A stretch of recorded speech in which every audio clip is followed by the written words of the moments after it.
So we will now move on and take some of your questions. So let's start with this question. Dr. Sloan, is it better to undergo treatment with an antagonist or an agonist? Or can surgical removal of the testes, i.e. orchiectomy, result in fewer side effects?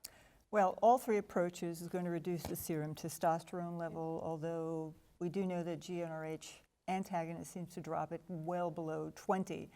I guess the main concern is what kind of side effects we're talking about. All three approaches is going to cause either hot flushes, centripetal obesity, the potential for metabolic syndrome, mood swings, weight gain, and the like. However, if it comes down to the cardiovascular benefit, we really won't know until that pronounced trial is completed. That's right. That's all we can do for now. That's right.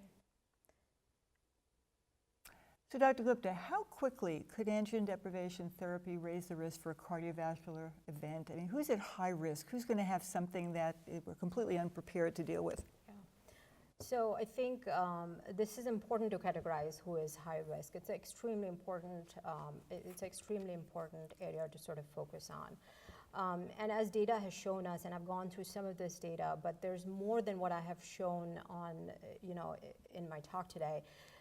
Is that patients that are older, that already have risk factors, especially patients that have established coronary artery disease, have had revascularization, the highest risk patients are going to be the ones that have had a cardiovascular event happen to them within, say, the 6 months to year before they started ADT.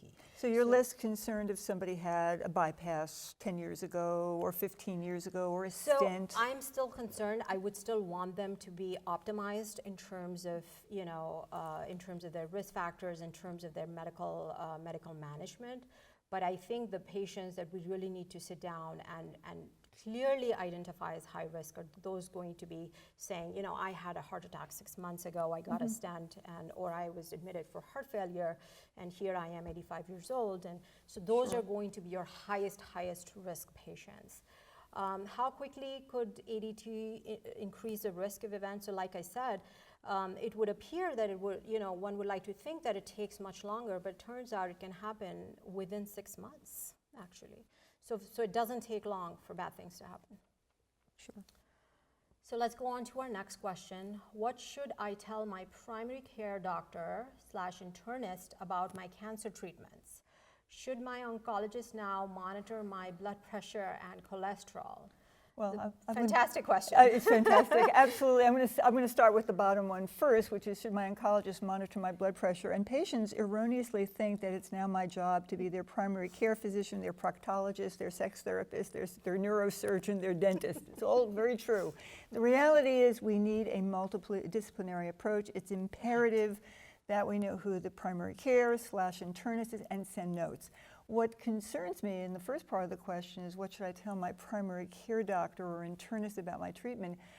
You really need to make sure people understand what they're getting, or what you're giving them. It only happened recently that one of my patients was hospitalized and for, believe it or not, a coronary event.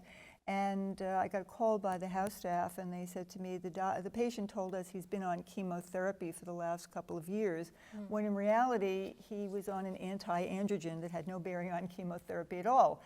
So, you tell people things, you give them fact cards to educate them, but the reality is, it's very important that you have a relationship with the outside doctor, or at least a family member, so they know what's going on. Yeah, absolutely.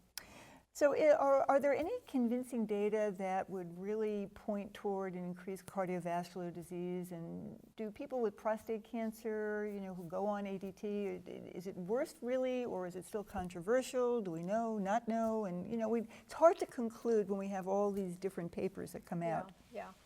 So I think, based on everything we know, like we have said this, time and again during this broadcast and otherwise during our own conversations, is that we really badly need prospective data here to sort of come to some kind of a evidence-based decision about, the jury's still out whether there is increased cardiovascular mortality with ADT.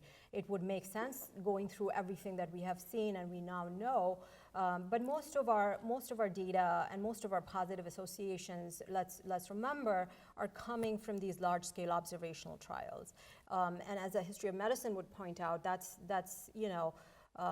only the second best way of doing things.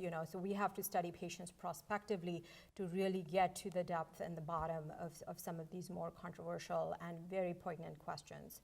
So I look forward to the pronounced trial results. As do we all. As do we all. So I think that would be telling here. So let's go to the next question. What is the role for androgen blockade and radiation at present in metastatic prostate cancer patients? What is the duration of ADT in favorable intermediate risk patient, 4 months or 6 months? Well, I think we just have to dissect the first question. So androgen deprivation therapy still is the mainstay of treatment for people with metastatic prostate cancer. I think what got a little confused in the question is that for patients who have intermediate risk as defined as Gleason 7 or very high risk, and by high risk we're not talking about somebody dying of their prostate, we're talking about the high risk of their disease coming back, hormonal therapy for 2 or 3 months initially just to downsize the gland and get rid of any micrometastatic disease is done, but the hormones remain on board during at least 6 to 8 weeks of radiation. And then where the real concern is, how long do you maintain people on hormonal therapy after radiation is completed? Now, there have been, in the literature, what had been initially accepted based on randomized trials was 3 years. Now, for a young man, let's say 50 or 60, it's a lot of years to be on hormonal therapy, not to mention the hot flushes, the possibility of their disease becoming resistant, and the longer they're on, the harder it is to recoup their testosterone levels, which would be of cardiovascular benefit for that patient, irrespective of their cardiovascular risk. So, again, it depends on the clinical situation, but I think that very often when we give hormonal therapy to patients, our goal is disease control and preventing future recurrences, but at the same time, we don't realize that we don't always have to follow the rule book. We can negotiate a little bit. It doesn't have to be exactly at 3 years. It could be a little bit less, and it really depends on the tolerance. We really want people to have the maximal treatment, but the maximal may not be the beneficial if there's a pre-existing problem. Absolutely. What about screening patients? How do we screen patients, manage them, counsel them? Prior to and during ADT, there had been some concerns that there was no benefit based on that original study from 2010, that we don't really know what to do with patients. But now we're 8 years later, and certainly there has to be something in an algorithm, perhaps, that would be beneficial. Right. So let's just jump into this algorithm. So I mentioned this clinical update that had appeared in the American Heart Association's journal called Circulation, and I think this is a very, very good practical scheme for patients to and for providers to understand and sort of follow, where we say the diagnosis of prostate cancer, and if the patient is going to start ADT, we would refer them to a cardiology clinic if there is concern or presence or risk of cardiovascular disease. And I would go so far as to say primary prevention can be done with primary care providers, secondary prevention can be sent to cardiology or cardio-oncology clinics. And then for pre-existing cardiovascular disease, you do guideline concordant medical management, and for patients, ensure that patients have a baseline lipid panel, a hemoglobin A1C, a fasting lipid profile, make sure that there is no unstable syndromes that need to be addressed before jumping into cancer therapy.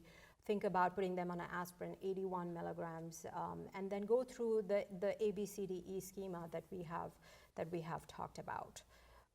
So we're going to now end with the last question for the day, and this question pertains to avoidance of weight gain associated with hormonal therapy. Well, that's the main million-dollar question that patients come in. How do I avoid getting a little pot belly? How do I feel better? And I think based on a lot of the data that you've shown, obviously doing aerobics and resistance training is probably the best. Stay off your tushy, essentially, and be active.